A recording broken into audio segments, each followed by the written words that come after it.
ನಮಸ್ತೆ. ನಾನು ಪ್ರಕಾಶ್ ಬೆಳವಾಡಿ. ನಾನು ರಂಗಕರ್ಮಿ. ನನ್ನ ಈ ಪುಸ್ತಕದ ಬಿಡುಗಡೆಯ ಒಂದು ಕಾರ್ಯಕ್ರಮಕ್ಕೆ ಕರೆದಿದ್ರು. ಈ ಪುಸ್ತಕ ಪೂರ್ತಿ ನಾನು ಓದಿಲ್ಲ, ಆದರೆ ಈ ಪರಶುರಾಮನ ಕಥೆಯನ್ನು ನಮ್ಮ ಕರ್ನಾಟಕದ ಒಂದು ಭಾಗದಲ್ಲಿ ರೇಣುಕಾ, ಪರಶುರಾಮ ಜಮದಗ್ನಿ ಮಗ,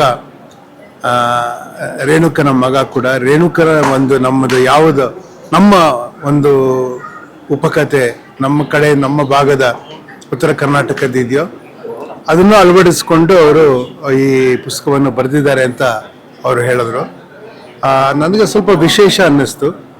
ಕಾಲಕ್ಕೂ ನಮ್ಮ ಪುರಾಣದ ಕಥೆಗಳನ್ನು ನಾವು ನಮ್ಮದಾಗಿಸ್ಕೊಳ್ಳೋದಕ್ಕೆ, ಅಂದರೆ ಈಗಿನ ನಮ್ಮ ಆಲೋಚನೆಗೆ ಅಥವಾ ನಮ್ಮ ಈಗಿನ ಕಷ್ಟಗಳಿಗೆ ಅದು ತಳುಕು ಹಾಕಿ ಅದನ್ನು ಮತ್ತೆ ಹೇಳೋದಕ್ಕೆ ಆಗಬೇಕು, ಅಂದರೆ ಪುನರ್ರೂಪಗೊಳಿಸ್ಕೊಳ್ಳೋದು, ಅದನ್ನು ಮತ್ತೆ ಅದಕ್ಕೆ ಒಂದು ತಿರುಗಿ ಜೀವ ತುಂಬೋ ಥರದ್ದು ಈ ಥರದ ಪ್ರಯತ್ನಗಳು ಆಗ್ತಾ ಇರೋದು ಸಂತೋಷ.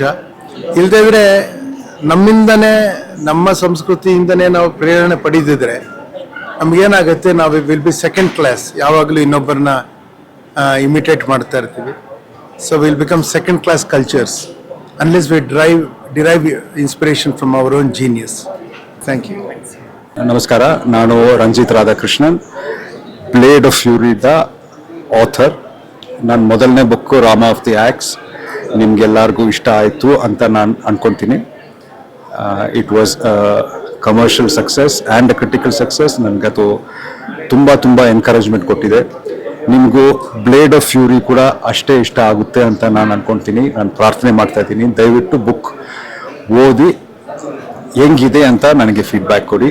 You can find me on Instagram, Twitter, any social media handle. I look forward to your feedback. ತುಂಬ ಥ್ಯಾಂಕ್ ಯು.